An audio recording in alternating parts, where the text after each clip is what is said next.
Hi low students, welcome to the legal text. आज हम discuss करेंगे town area committee versus Prabhudayal का case.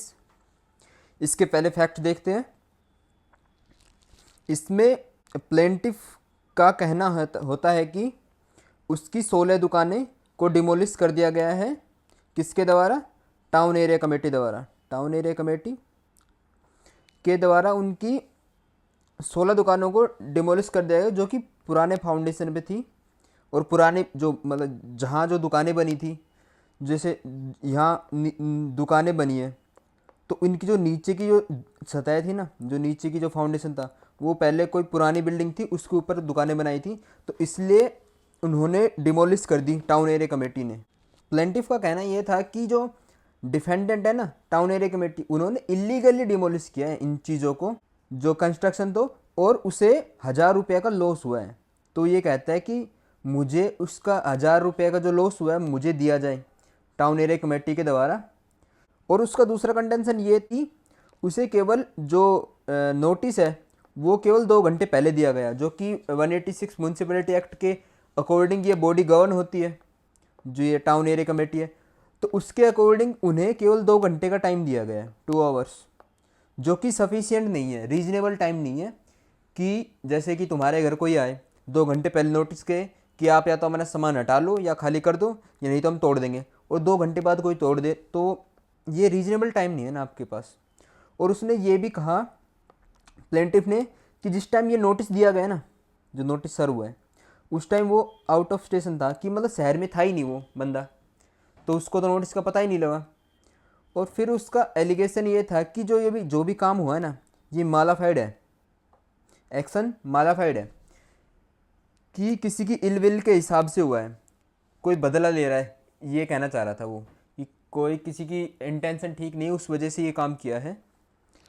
इसमें डिफेंडर का क्या कहना था कि जो कंस्ट्रक्शन है ना, 16 दुकानें, वो बनाई गई थी विदाउट, ना तो नोटिस किया किसको, टाउन एरिया कमेटी को, जो कि रिक्वायरमेंट है 178 सेक्शन के अंडर, जो कि म्यूनसिपैलिटी एक्ट का 178 सेक्शन है, उसमें ये रिक्वायरमेंट है कि आपको नोटिस देना होगा म्यूनसिपैलिटी को कि आप कोई बिल्डिंग बनाएंगे, intention to erect a building.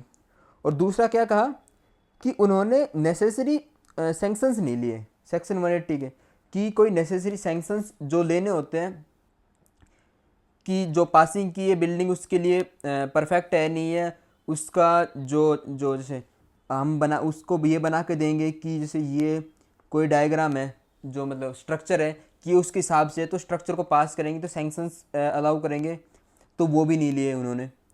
फिर इसमें जो म्यूनसिपैलिटी है, जो टाउन एरिया कमेटी है, टाउन एरिया कमेटी, उसने ये कहा कि ये मालाफाइड था ही नहीं, क्योंकि जो नोटिस की बात कर रहा है, नोटिस टू डिमोलिश, वो पहले भी दिया गया था 18 तारीख को, 18 दिसंबर को पहले भी एक नोटिस दिया गया था कि जो भी आप कंस्ट्रक्शन कर रहे हो उसको रोक दो और आगे मत करो, और जो भी कंस्ट्रक्शन की है उसे हटाओ। लेकिन ये जो ऑर्डर जो दिया था ये कंप्लाई नहीं किया, तो एक ऑर्डर डीएम से पास हुआ कि टाउन एरिया कमेटी को कि वो एक्शन ले सकती है 186 के अंडर, सेक्शन 186 में, जो कि डिमोलिश कर सकती है यदि कोई भी चीज़ यदि उसके अगेंस्ट मतलब लीगली नहीं की गई है, तो टाउन एरिया कमेटी उसको डिमोलिश कर सकती है। इसमें ये कहना था कि ठीक है। फिर जो ये डीएम के ऑर्डर के बाद टाउन एरिया कमेटी ने एक दूसरा नोटिस भी दिया 21 तारीख को, जो कि 3 दिन बाद है, वो भी कंप्लाई नहीं किया। तो उसके बाद ही जो बिल्डिंग है ना डिमोलिश की गई थी। ये नहीं है कि पहले एक जैसे 18 को ये इसमें ये 18 को ही किया और 2 घंटे बाद आके तोड़ गई, ये नहीं था। और क्या प्लेंटिफ क्या बता रहा था कि 21 को ही आए, 2 घंटे का टाइम दिया, 2 घंटे बाद तोड़ दी। तो ये पूरे फैक्ट प्लेंटिफ ने बताए नहीं थे, ये फैक्ट बताए डिफेंडेंट ने। तो इशू इसमें ये है कि वेदर जो मतलब लोअर कोर्ट ने जो डैमेजेस क्लेम दिए थे, ग्रांट किए थे डैमेजेस प्लेंटिफ को कि डिफेंडेंट ने जो के वजह से जो उसको नुकसान हुआ है उसके लिए डैमेजेस जो लोअर कोर्ट ने ग्रांट कर दिए थे, तो वो क्या सही किए नहीं किए। तो इसमें हम देखेंगे कि क्या लॉ क्या कहता है कि जो प्लेंटिफ है ना, वो उसको कंपनसेशन तभी मिलेगा इफ़ वो ये प्रूव कर सके कि उसने इंजरी सफ़र की है, किसकी वजह से, because of illegal act of defendant, और किसी की वजह से नहीं। जैसे हम 3 रिक्वायरमेंट पढ़ते हैं टोर्ट्स की, there is a duty, breach of that duty and damages. तो इसमें ये नहीं कह सकता कि इसमें डैमेजेस हुए हैं, मानते हैं, लेकिन ड्यूटी का ब्रीच तो कुछ नहीं हुआ ना, लीगल है सब कुछ, इलीगल है ही नहीं कुछ, क्योंकि उनकी ड्यूटी थी नोटिस सर्व करना, उन्होंने नोटिस सर्व किया, तो ड्यूटी का ब्रीच भी नहीं हुआ, तो और डैमेजेस हुए हैं।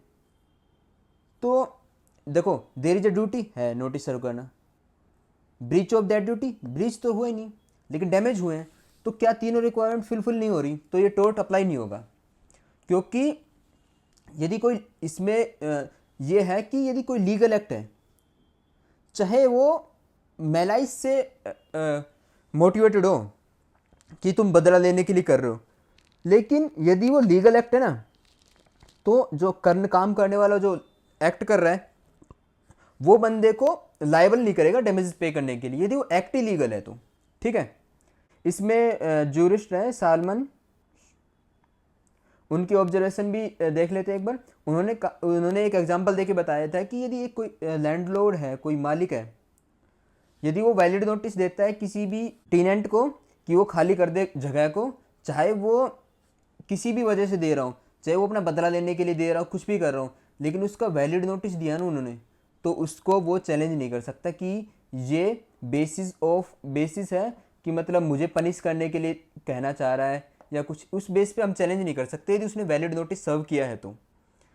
और इसमें एक ये बात देखने वाली होती है कि mere malice can not disentitle a person from taken recourse of law for getting wrong undone. केवल मैलाइस के बेस पे हम ये नहीं कह सकते कि वो इंसान अपना लॉ का प्रयोग नहीं कर सकता कि केवल कि वो उससे दुश्मनी है या उससे बदला लेना चाहता है। यदि लॉ में उसको अधिकार दिया गया है किसी चीज़ का, तो उस पर हम मैलाइस के बेस पे केवल चैलेंज नहीं कर सकते।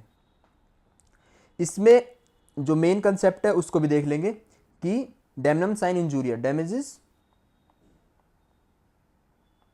Without legal injury. ठीक है, डैमेजेस विदाउट लीगल इंजरी, तो इसमें क्या कहा है, लीगल इंजरी हुई है नहीं हुई है, क्योंकि नोटिस सर्व हुआ। ठीक है, तो इसमें देखने वाली बात क्या है, डैमनम साइन इंजूरिया कैसे अप्लाई हो रहा है कि जो सेक्शन 185 है उस एक्ट का, म्यूनसिपैलिटी एक्ट का, उसमें ये कहा गया है कि यदि कोई भी पर्सन विदाउट कंस्ट्रक्शन करता है, विदाउट नोटिस और विदाउट नेसेसरी सैंक्शन, तो ये ऑफेंस है, इट इज अ ऑफेंस। तो उसके लिए 186 में बोर्ड के पास पावर है, board has a power to demolish construction making such amount to S. तो इसमें कोई लीगल इंजरी हो ही नहीं रही, because legal injury when legal right infringe होगा तो लीगल इंजरी होगी। यहाँ कोई लीगल राइट है ही नहीं, क्योंकि पहली बात तो ये है, लीगल इंजरी तभी होगी जब तुम्हारा काम लीगल होगा, बिकॉज कंस्ट्रक्शन इलीगल है, तो इसमें लीगल इंजरी नहीं होगी। और इसमें यह भी कहा गया कि जो प्लेंटिफ है वो एक बार भी उसके अथॉरिटी के पास आया नहीं और अपना रीज़न नहीं रखा कि क्यों डिमोलिश नहीं करनी चाहिए, और इवन दो उसको 3 दिन का नोटिस का टाइम भी दिया था, फिर भी वो आके उसने कोई अपने बयान नहीं दिया, ना ही कोई सफाई दी उसके बारे में कि क्यों नहीं होना चाहिए। इसमें फिर आखिरी में यही है कि किसी भी इंसान के पास प्रॉपर्टी एंजॉय करने का राइट नहीं है जो कि लीगली ऑब्टेन्ड या कंस्ट्रक्ट नहीं की गई है, कि यदि कोई चीज़ लीगली नहीं है तो उसको एंजॉय करने का राइट मांग कैसे सकते हो। क्योंकि लीगल चीज़ का ही तुम राइट मांग सकते हो, ना कि इलीगल का। ठीक है। और जो right to construct a building है किसी पर्सन के पास है, तो उसमें रिस्ट्रिक्शन है कि वेरिएशन एक्टमेंट, जैसे रीजनेबल रिस्ट्रिक्शन नहीं होते, वो है कि तुम घर बना सकते हो, लेकिन उसमें ये रिस्ट्रिक्शन है कि तुम्हें नेसेसरी सैंक्शंस और नोटिस के हिसाब से ही घर बनाना पड़ेगा। जैसे कि दिल्ली में 4 फ्लोर बनाने, तो 4 ही बना सकते हो, तुम 5 बना के ये नहीं कह सकते कि मेरा घर का फ्लोर क्यों तोड़ रहे हो। ठीक है। फिर इसमें एंड में क्या है कि no person has right to enjoy the fruits of an offence because under 185 this is an offence. ठीक है। तो उसके फ्रूट को एंजॉय नहीं कर सकता ना, क्योंकि ऑफेंस है। तो 186 में क्या है, जो बोर्ड है म्यूनसिपैलिटी बोर्ड, उसके पास पावर है डिमोलिश करने की। तो no one can enjoy the fruits of a act which is an offence under a law, कि तुम कोई तुम्हारा ऑफेंस है वो कि इलीगली तुम बना रहे हो, फिर बाद में ये कह रहे हो कि तुम मैलाइस के चक्कर में हमारे घर को तोड़ रहे हो। तो मैलाइस से जो कुछ हो, चाहे दुश्मनी उस बंदे से हो ना हो, लेकिन यदि इलीगल है तो तोड़ेंगे। आप द लीगल टेक्स्ट को इंस्टाग्राम, टेलीग्राम और यूट्यूब पे फॉलो कर सकते हो। टेलीग्राम पर इसकी पीडीएफ मिल जाएगी आपको, और जो भी बाकी कोई अपडेट्स होंगे वो भी आपको टेलीग्राम पे मिल जाएंगे। और इंस्टाग्राम पे भी डेली अपडेट्स या वीकली अपडेट्स आते हैं, जो भी करंट टॉपिक्स होते हैं या एज यूजुअल लीगल अपडेट्स के लिए। Thank you for watching, signing off.